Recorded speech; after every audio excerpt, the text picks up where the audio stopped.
Motivation alone isn't enough for anyone.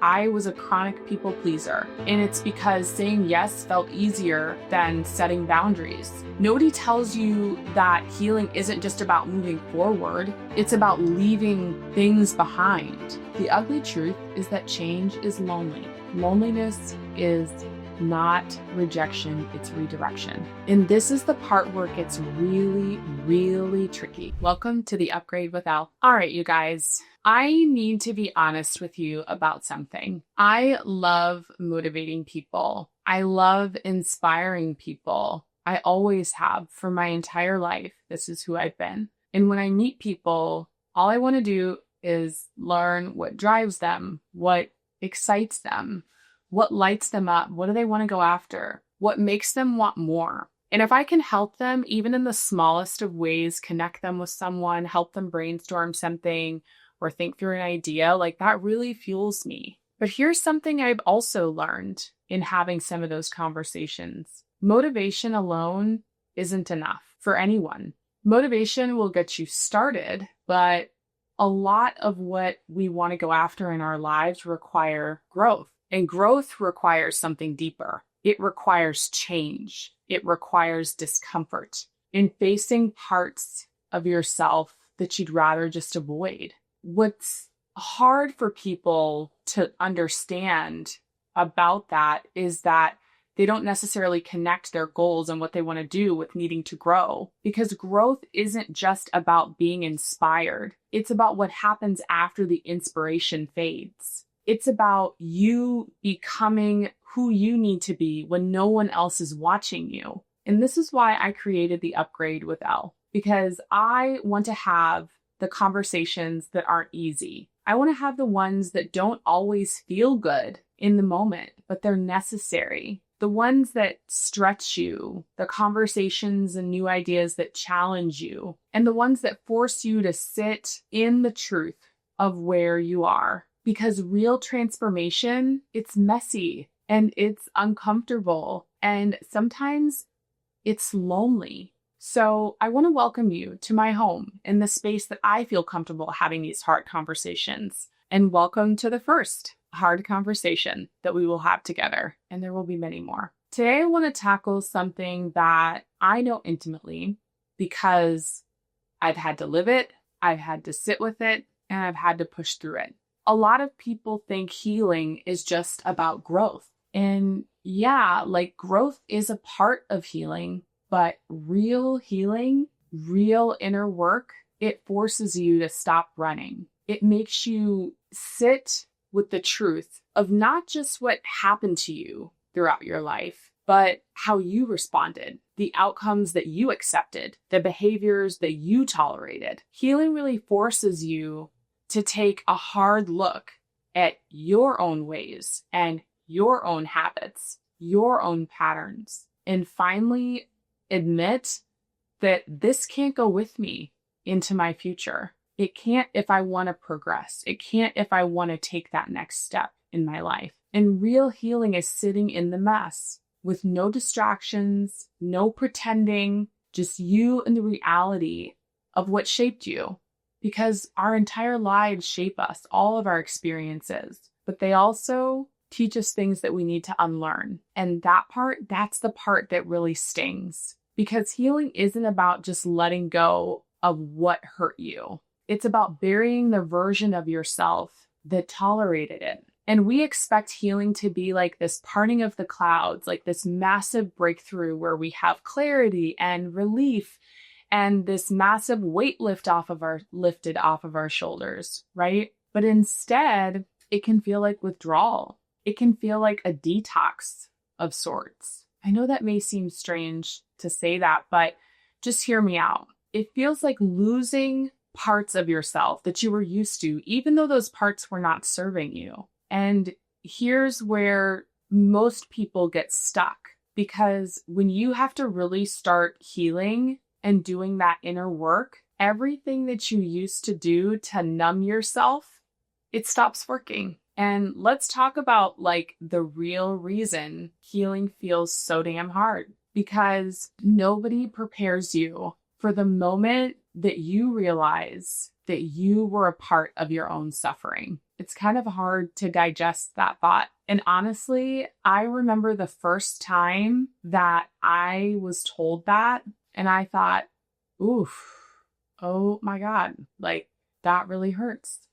It hurts because it's almost like you betrayed yourself in a way that you never intended to. A lot of the things that we do throughout our lives are just ingrained in us. And so we don't do things intentionally to betray ourselves. But when we learn that we have, it's kind of mind blowing. And this is where people give up. Once you see these truths, right? Like once you know and you're more aware, you can't unsee them. You can't just keep blaming everyone else. You can't just keep saying the same story in your head over and over and over. You can't continue just to look at yourself as the victim. Okay. You have to start asking the real questions. How did I get here? What part did I play in where my life ended up, or where I'm at, or who I'm with, or what I'm doing? And let's be real, this is the phase where people, they kind of start to tap out, right? Because it becomes very uncomfortable. So I kind of call this the discomfort phase. Because once we wake up, like really wake up to ourselves, ignorance is no longer an option, okay? And that's the real challenge when it comes to healing. It's not just about losing people or losing an environment or a situation that you thought you'd always be in. It's losing the version of yourself that survived whatever level of dysfunction or whatever environment was not serving you. And when you decide to heal, you're not just walking away from situations, you're also walking away from patterns. And I want to talk about patterns because sometimes when we think about healing, we only think about like relationships, and it's not always just about relationships, because patterns can truly become our identity and we can need to heal from them. And let me just think about, like, for some of us, overworking is a pattern because we believed our worth was tied to how much we could produce. Or for some of us, it's people pleasing. I was a chronic people pleaser, and it's because saying yes felt easier than setting boundaries. There's also other things that we do, right? Like numbing out, going partying, drinking, smoking, whatever we use to kind of get outside of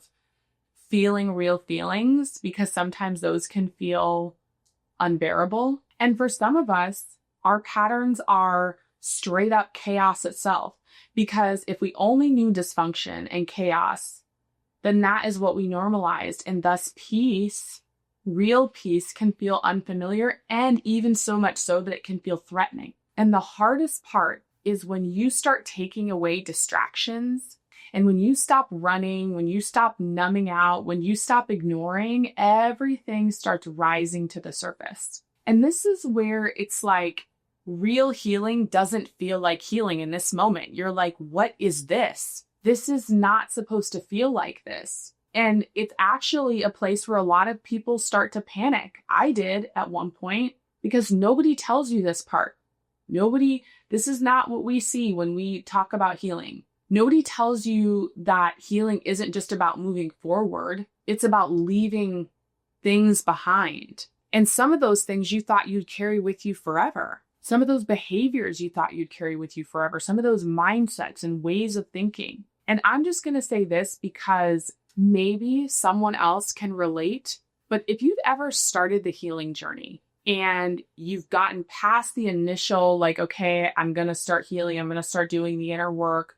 Okay, I feel a little uncomfortable, and you got through that. But then you get to a certain point where you stop and think, you know what? Forget this. Like, I know who I am, and I know how to operate in my old self. So I'm just going to put my blinders back on, and I'm just going to be who I was, and I'm going to push through and figure it out, because this healing journey is ridiculous. Like, it hurts, it's hard, it doesn't make sense, and I feel worse. And honestly, like, I get it. It sucks. Sometimes you might even think maybe I was happier before, but the truth is, no, you weren't. You were not. You were just distracted. And this is one of those mountains that you can't go around. You can think you can go around it, but let me tell you, not fully healing and doing inner work, that mountain is going to sit there and it's going to wait for you. And it will be there for years to come for you to actually build up the courage to go up and over.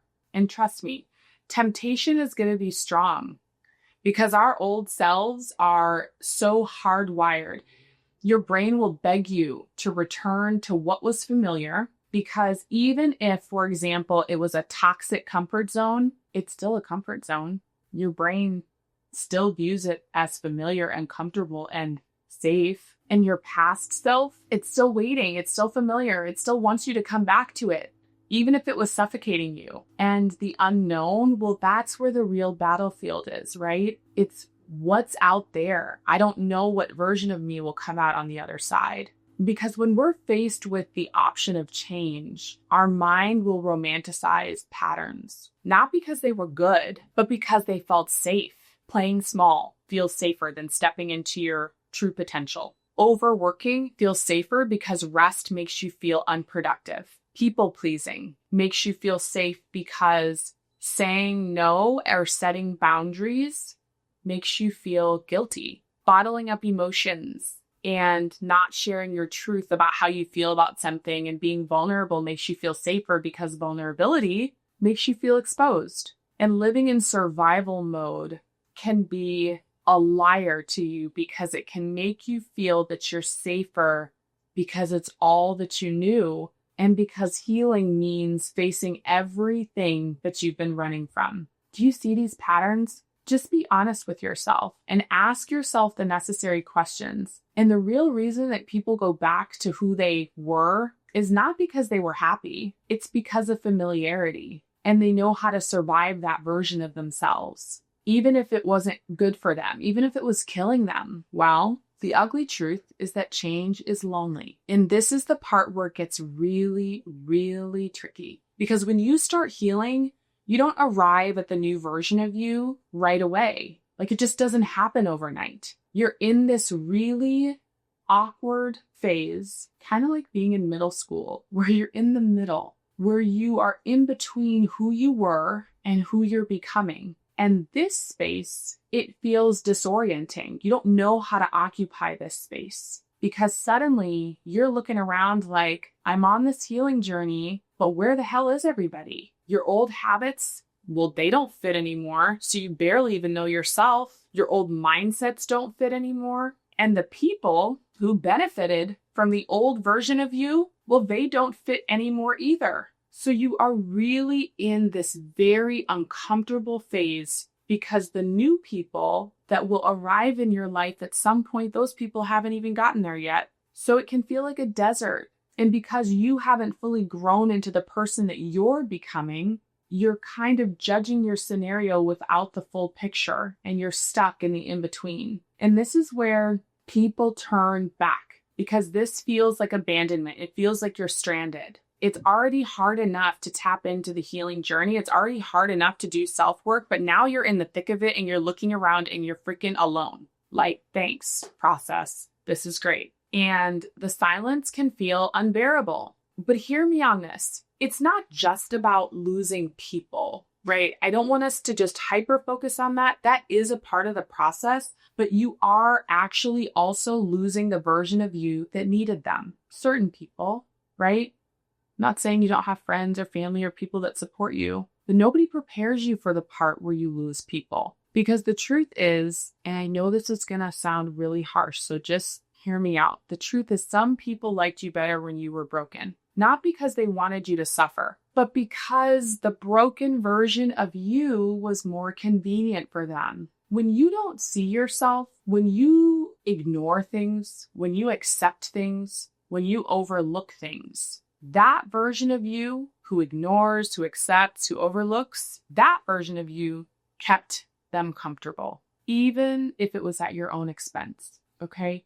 Even if it's at your own expense, that version kept people comfortable. It doesn't matter. You can't stay there. And the hardest part is that you didn't realize you were doing it, and quite frankly, neither did they. So you really can't even blame them because that's the only version of you they ever knew. That's the only version of you ever knew. But the moment you start healing, the moment you start seeing yourself, you cannot operate the same anymore. You can't. You will not. When you really heal, you will not. And some people, they don't know how to handle that. They won't. And you, well, I'm just going to give you one little tidbit of advice. Forgive them. Not because they deserve it, but because, to be honest, it takes a lot to go on the healing journey, and a lot of people haven't, and some people will opt out of it forever. And thus, sometimes the way they operated was not intentional. It's all they knew. But when you're in this season of loneliness, guess what? Silence is going to make you question everything. It's going to make you ask yourself, am I doing the right thing? Did I push everyone away? Should I go back just to keep them in my life? Should I go back to comfortable and what I was doing and how I was operating to make everybody else comfortable? You'll ask yourself those questions. If you've been in the season of loneliness, you will, and you've lost people. But this is one of the most critical points, and it can be a very dangerous point because this can be where you are at risk for undoing all of your progress just to escape the lonely feeling. Don't do it. I promise you, do not do it. And because I've actually been in many of the places that I just talked about, I can tell you from experience that there's 4 things that I would share with you that you don't want to do when you're in that season. Just 4 things. And I think you should write these down because I do believe that when you get to that season and you have some of those thoughts about going back and just tapping out, just remember this. Don't go back to people just because you're lonely. People, places, things, habits, patterns, whatever. Do not revert back just because you're lonely. Loneliness will try to convince you to reach back out, to do things the same way. It's a lie. It'll try to convince you to revive things, friendships, relationships, go back to old ways of thinking. Don't fall for it. It's a trap.